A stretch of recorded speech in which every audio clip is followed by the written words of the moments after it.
సుమిత్ర మొత్తానికి swine flu ఏమో కానీ తన ప్రభుత్వాన్ని కింది స్థాయిలో ఏం జరుగుతుందో తెలుసుకునేటువంటి ఒక అవకాశం సీఎం కేసీఆర్కి వచ్చినట్లుగా మనకు కనిపిస్తూ ఉంది.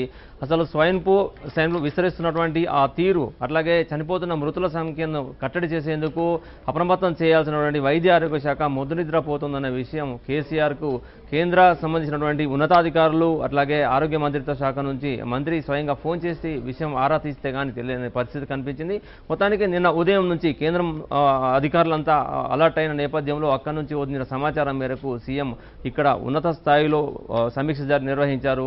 ఆ సమావేశానికి ఉన్నత వర్గాల నుంచి పాటుగా హాస్పిటల్స్ మేనేజ్మెంట్స్ను కూడా పిలిపించి దీని తీవ్రతను అడిగి తెలుసుకున్న తర్వాత ఆయన ఇంత పెద్ద భయపడాల్సిన లేదని చెప్పినప్పటికీ ఆ తర్వాత శాఖాపరంగా ఎందుకు అప్రమత్తం చేయలేకపోయారని పైన దృష్టి సారించినట్లు మన సమాచారం ఉంది.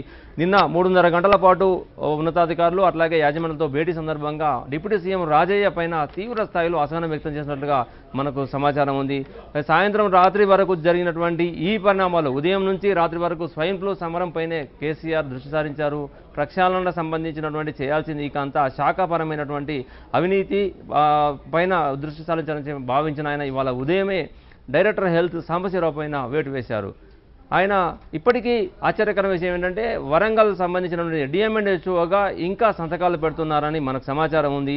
వరంగల్ డిఎంఎన్హెచ్ఓగా అట్లాగే ఇన్ఛార్జి రీజనల్ డైరెక్టర్గా పనిచేస్తున్న సాంబశివరావు ఏకంగా విభజన తర్వాత ఆగస్టు 1న డైరెక్టర్ ఆఫ్ హెల్త్గా ప్రమోషన్ ఎట్లా పొందారనేది అప్పట్లో విస్మయం గురి చేసినప్పటికీ డిప్యూటీ సీఎం రాజయ్య అన్నదండలతోనే ఈ పోస్టింగ్ వచ్చాయని చెప్పి దాదాపు 40 లక్షల రూపాయల చేతులు మారని చెప్పి అప్పట్లోనే విజిలెన్స్ నివేదిక సీఎంకు అందజేసింది.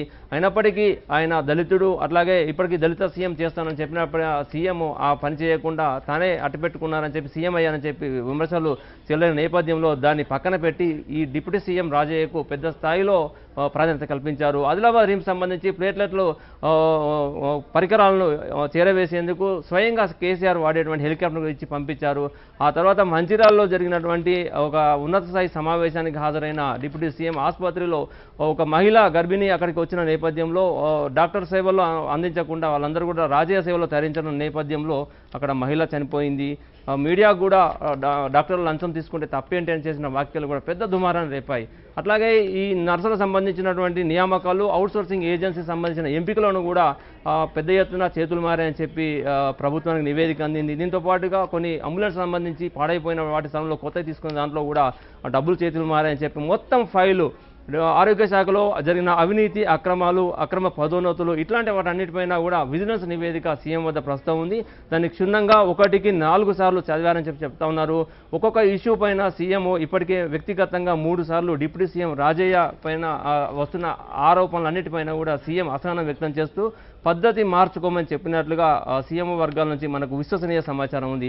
మొత్తానికి సీఎం అసహనం వ్యక్తం చేస్తున్నప్పటికీ డిప్యూటీ సీఎం పనితీరులో అట్లాగే ఇతర సంబంధించిన శాఖ పైన పట్టు సాధించడంలో కూడా ఆయన విఫలమయ్యారని చెప్పిన వాస్తవ నేపథ్యంలో ఆయన పైన వేటు పడుతుందా, లేదు ఆయన శాఖ మారుస్తారా, మార్చి ఇంకెవరికి ఇస్తారు అనేది ఇప్పుడు హాట్ టాపిక్గా మారింది. ఇది పొలిటికల్ సర్కిల్లోనూ అటు ఉన్నత స్థాయి సంబంధించిన ప్రభుత్వ వర్గాల్లోనూ ఒక చర్చనీయాంశం మారింది. ఇటు డైరెక్టర్ ఆఫ్ హెల్త్లో ఉదయం నుంచి కూడా సాంబశివరావు వ్యవహారం పైన, అటు వరంగల్ ఎంజీఎంలోనూ వరంగల్ సంబంధించిన doctor circle, political circle, DM&HO సర్కిల్లో కూడా హాట్ టాపిక్గా మారింది.